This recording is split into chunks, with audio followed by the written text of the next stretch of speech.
Elle pensait dire oui à l'amour de sa vie. Mais devant tout le monde, sa meilleure amie a pris sa place et a détruit sa vie en une seconde. Sofia n'avait presque pas dormi cette nuit-là, non pas à cause du stress, mais à cause de l'excitation, cette sensation étrange qui mélange joie et impatience. Car aujourd'hui était censé être le plus beau jour de sa vie, le jour où elle allait enfin devenir la femme de Jacques, l'homme qu'elle aimait depuis des années. Dans cette chambre décorée de fleurs blanches et de tissus légers, sa mère l'observait en silence avec un sourire rempli de fierté, tandis que sa cousine l'aidait à ajuster sa robe. Derrière elle, ses deux meilleures amies, Jessica et Jennifer, étaient là, présentes, comme toujours, comme elles l'avaient été dans tous les moments importants de sa vie, car leur relation ne datait pas d'hier, elles avaient grandi ensemble, partagé leurs secrets, leurs peines, leurs rêves, elles étaient plus que des amies, elles étaient une famille, une vraie, et Sofia avait toujours dit que sans elle, elle ne serait pas la femme qu'elle était devenue aujourd'hui. Jessica était la plus expressive, toujours souriante, toujours au centre de l'attention, celle qui savait faire rire même dans les moments les plus tendus, tandis que Jennifer était plus calme, plus discrète, mais tout aussi importante, celle qui écoutait, qui conseillait, qui apaisait, et Sofia les aimait toutes les deux d'un amour sincère, sans imaginer une seule seconde que ces deux visages familiers allaient bientôt devenir les pires souvenirs de son existence. Tandis que le temps avançait, les préparatifs s'accéléraient, les invités commençaient à arriver à l'église, la musique s'installait, tout était prêt, tout semblait parfait. Et lorsque Sofia monta dans la voiture avec son père pour se rendre à la cérémonie, son cœur battait si fort qu'elle avait du mal à respirer. Mais c'était une bonne peur, celle qui annonce quelque chose de grand. Quelque chose d'inoubliable, et lorsqu'elle arriva devant l'église, elle vit la foule, elle entendit la musique, elle sentit les regards posés sur elle, et elle sourit, un sourire sincère, un sourire de femme comblée. Mais à l'intérieur de l'église, quelque chose était étrange. Jacques n'était pas encore là, ce qui n'était pas normal, car il était toujours ponctuel, toujours organisé, et les minutes commencèrent à passer, lentement, trop lentement. Les invités commencèrent à chuchoter. Sa mère échangea un regard inquiet avec sa cousine, et Sofia, elle, essayait de rester calme, se répétant que ce n'était rien, qu'il allait arriver, qu'il y avait sûrement une explication, mais au fond d'elle, une petite voix commençait à murmurer que quelque chose n'allait pas, et c'est à ce moment-là qu'elle regarda Jennifer, et ce qu'elle vit la troubla immédiatement, car Jennifer ne la regardait pas dans les yeux, elle évitait son regard, elle semblait nerveuse, mal à l'aise, comme si elle cachait quelque chose, et plus Sofia la regardait, plus ce malaise grandissait, une sensation désagréable qui lui serrait la poitrine, et puis elle chercha Jessica du regard. Mais Jessica n'était pas là non plus, ce qui était encore plus étrange, car Jessica avait insisté pour être présente dès le début, elle avait même dit qu'elle ne raterait ce moment pour rien au monde. Et pourtant, les minutes continuaient de passer, et Jacques ne venait toujours pas. Sofia s'approcha de Jennifer, lentement, le cœur battant, et lui demanda d'une voix tremblante si elle savait ce qui se passait, mais Jennifer hésita. Elle tenta d'abord de fuir, de détourner la conversation, mais Sofia insista. Elle répéta sa question avec une voix plus ferme et sans même pouvoir se contrôler. Jennifer commença à pleurer, attirant l'attention de quelques invités, mais Sofia n'en avait rien à faire, elle voulait juste comprendre. Finalement, Jennifer réussit à parler, d'une voix cassée, elle s'excusa d'abord. Elle répétait qu'elle était désolée, qu'elle n'aurait jamais dû se taire, qu'elle aurait dû lui dire la vérité depuis longtemps, et ses excuses, au lieu de rassurer Sofia, la terrifièrent encore plus, car elle comprit que ce qu'elle allait entendre allait changer sa vie. Et Jennifer finit par dire ce qu'elle avait gardé en elle pendant des semaines. Elle lui avoua qu'elle avait découvert par erreur que Jacques et Jessica se voyaient en cachette, qu'ils avaient une relation derrière son dos, qu'ils se parlaient tous les jours, qu'ils se retrouvaient en secret, et ces mots tombèrent comme des coups. Sofia resta figée, incapable de réagir, comme si son corps refusait d'accepter ce qu'elle venait d'entendre, et Jennifer continua, parce qu'elle savait qu'elle devait tout dire maintenant. Elle expliqua comment elle avait découvert la vérité en voyant un message de Jacques sur le téléphone de Jessica, un message trop intime pour être innocent. Elle raconta comment elle avait confronté Jessica, comment elle lui avait demandé d'arrêter immédiatement, comment elle lui avait dit que si Sofia découvrait tout, ce serait un désastre. Mais Jessica n'avait pas voulu écouter, elle avait refusé, elle avait dit qu'elle voulait juste profiter, qu'elle vivait le moment présent, et qu'elle se fichait de ce que cela pouvait causer, même si cela signifiait te trahir. Et en entendant ça, une larme coula lentement sur la joue de Sofia, mais elle ne bougeait toujours pas, elle ne parlait pas, comme si chaque mot qu'elle venait d'entendre la vidait un peu plus de sa force, et Jennifer, en pleurs, continua de s'excuser, elle expliqua qu'elle ne savait pas comment lui dire, qu'elle avait peur de lui faire du mal, peur de détruire leur amitié, qu'elle espérait que ça s'arrêterait, qu'elle pensait que Jessica allait revenir à la raison. Mais ça ne sait jamais. Arrêtez, Au contraire, ça a continué jusqu'à aujourd'hui. Sophia ferma les yeux, lentement, comme si elle essayait de se réveiller d'un cauchemar, mais rien ne changea, tout était réel, trop réel, et lorsqu'elle les rouvrit, son regard avait changé. Ce n'était plus le regard d'une femme heureuse, ni même celui d'une femme triste, c'était un regard vide, brisé, comme si quelque chose en elle venait de mourir, et autour d'elle, les invités commençaient à murmurer, à comprendre que quelque chose de grave était en train de se passer. Sophia n'eut même pas le temps de réagir que les grandes portes de l'église s'ouvrirent brusquement, coupant court à tout, et tous les regards se tournèrent vers l'entrée, et ce que Sophia vit à cet instant détruisit définitivement ce qui restait de son cœur. Jessica avançait lentement, habillée en robe de mariée, une robe encore plus imposante que celle de Sophia, comme si elle avait prévu ce moment depuis longtemps, comme si elle avait décidé de prendre sa place jusqu'au bout, et à ses côtés. Jacques était silencieux, la tête baissée, avec un air faussement désolé. Et chaque pas que Jessica faisait résonnait dans l'église comme une humiliation de plus pour Sophia.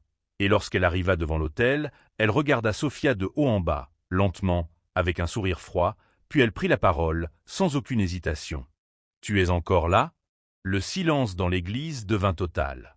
Sophia tremblait, les larmes coulant sans qu'elle puisse les arrêter, sa voix brisée, presque méconnaissable. « Jessica, pourquoi tu me fais ça ?» Jessica la fixa, sans bouger, sans aucune douceur dans le regard et dit « Arrête de pleurer. Ça ne te va pas. » Sophia recula légèrement, comme si ces mots l'avaient frappée. « On a grandi ensemble. Je t'ai tout donné, ma confiance, mon amour, tu étais ma sœur. » Jessica répondit sans hésiter. « Erreur. Moi je ne t'ai jamais vue comme ça. » Un silence lourd s'installa. « Tu mens, dis-moi que tu mens, » murmura Sophia. « Je ne mens jamais sur ce genre de choses, » répondit Jessica froidement. « Alors pourquoi ? Dis-moi ce que je t'ai fait. » Jessica s'approcha d'elle, lentement. « Tu veux vraiment savoir ?» Sophia hocha la tête, désespérée. Jessica la regarda droit dans les yeux. « Tu as toujours été celle qu'on protège, celle qu'on rassure, la gentille Sophia. » Elle marqua une pause. « Moi j'en avais marre d'être derrière toi. » « Mais, c'était pas une compétition, » répondit Sophia. Jessica lâcha un rire sec. « Pour toi non. Pour moi oui. » Sophia posa une main sur sa poitrine, comme si elle manquait d'air. « Tu m'as volé l'homme que j'aime, le jour de mon mariage. » « Non, » coupa Jessica immédiatement, « je n'ai rien volé. » Elle attrapa la main de Jacques. « Il m'a choisi. » Sophia regarda Jacques, les larmes aux yeux. « Jacques, dis-lui que c'est faux. » Jacques baissa les yeux. « Sophia, je suis désolé. » Sophia éclata en sanglots. « Désolé. C'est tout ce que tu trouves à dire ?» Jessica leva les yeux au ciel. « Tu vois, c'est exactement ça ton problème. »« Quel problème ?» rétorqua Sophia. « Tu es faible, » répondit Jessica. Ces mots tombèrent comme un coup de couteau. Et comme si ce n'était pas suffisant, son regard croisa celui de la mère de Jessica. Cette femme qu'elle respectait tant. « Maman, vous saviez ?» demanda Sophia, la voix brisée. La femme la regarda froidement. « Bien sûr que je savais. » Sophia recula d'un pas. « Et vous n'avez rien dit ? Pourquoi j'aurais dit quelque chose ? Ma fille mérite le meilleur. » « Et moi » ajouta Sophia. La réponse tomba, glaciale. « Toi, tu n'étais qu'un passage. » Sophia sentit son monde s'effondrer complètement. Derrière elle, sa mère accourut. « Ma fille, viens, on part. » Sa cousine la soutint. « Ne reste pas ici. » Mais Sophia ne bougeait pas. Devant elle, Jessica prenait sa place. « On peut continuer la cérémonie, » dit Jessica calmement à l'officiant. Comme si tout était normal. Comme si Sophia n'existait plus. Et Jacques resta avec Jessica. Elles étaient toutes les trois dans la voiture, le silence était lourd, presque insupportable. Sophia était assise à l'arrière, toujours en robe de mariée, le regard perdu, sa mère à côté d'elle lui tenait la main. Sa cousine essayait de lui parler doucement, mais Sophia n'entendait rien, elle fixait juste devant elle, comme si son esprit refusait encore d'accepter ce qui venait de se passer, puis soudain, sans prévenir, elle ouvrit la portière, et descendit de la voiture, en pleine rue, saoulée. Regard surpris des passants, sa mère cria derrière elle. « Sophia, où tu vas ?» Mais elle ne répondit pas, elle marcha, lentement, comme attirée par quelque chose qu'elle seule pouvait comprendre, sa robe traînait sur le sol, se salissait à chaque pas, mais elle ne s'en rendait même pas compte. Sa cousine sortit à son tour. Sophia attend.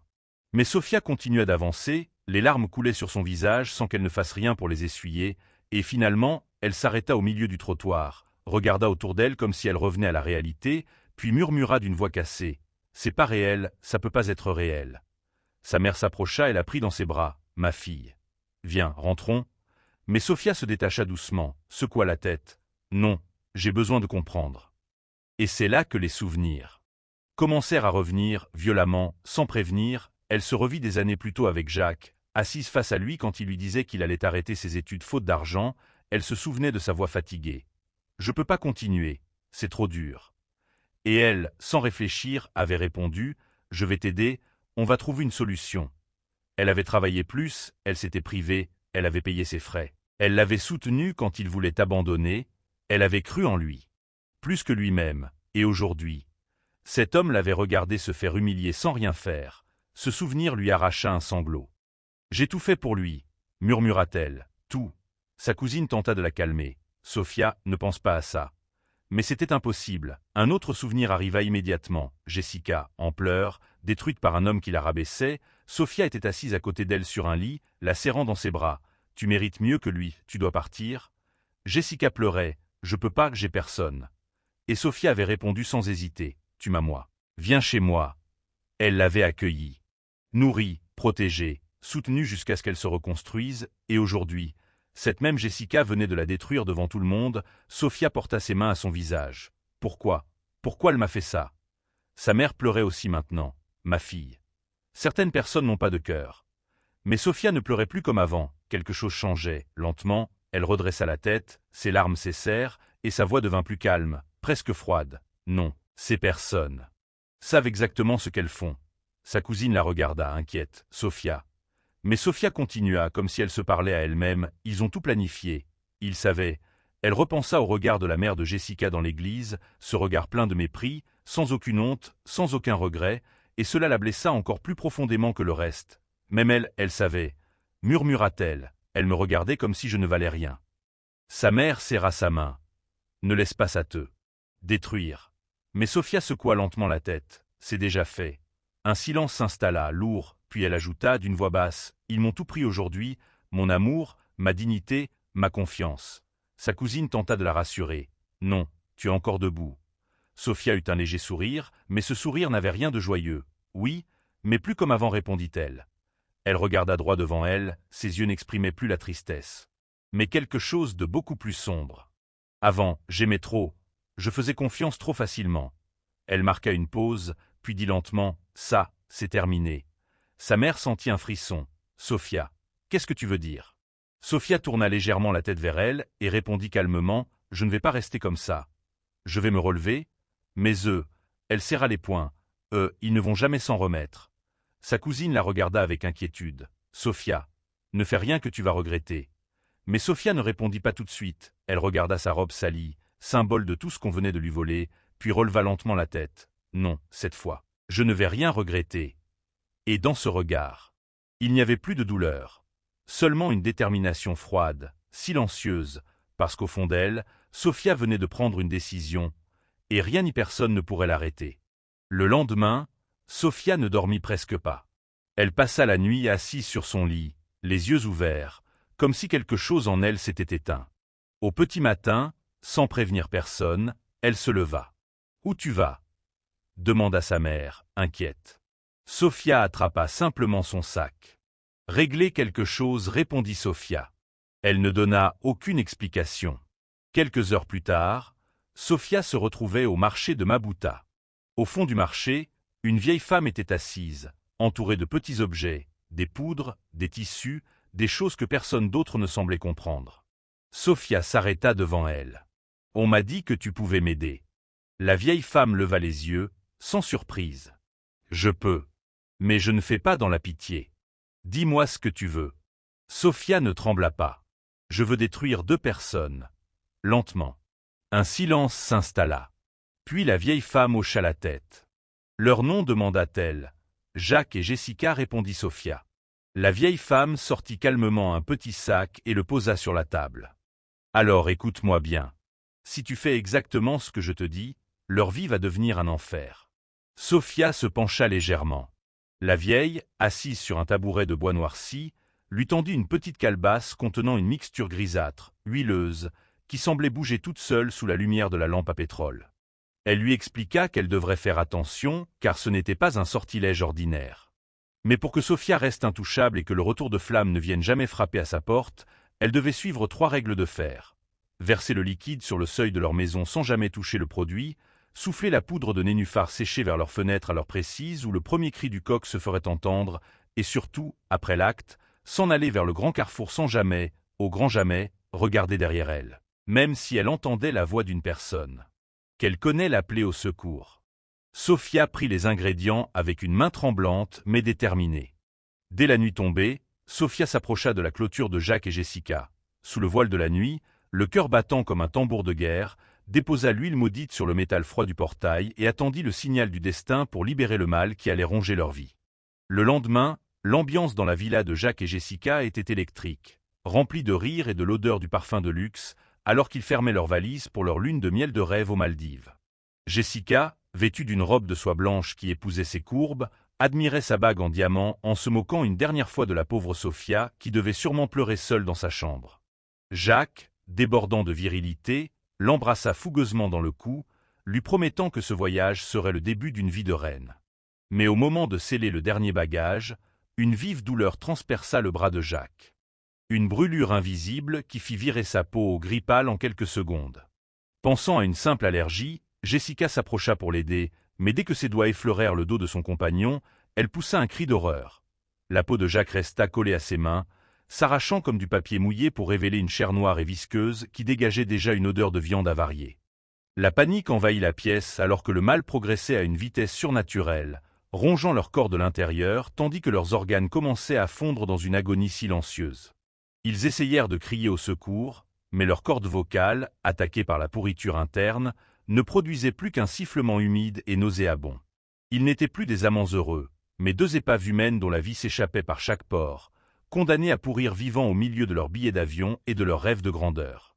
Leurs cris de détresse attirèrent la foule, mais personne ne pouvait s'approcher. L'odeur de décomposition qui émanait d'eux était si forte qu'elle provoquait des nausées à quiconque franchissait le pas de la porte.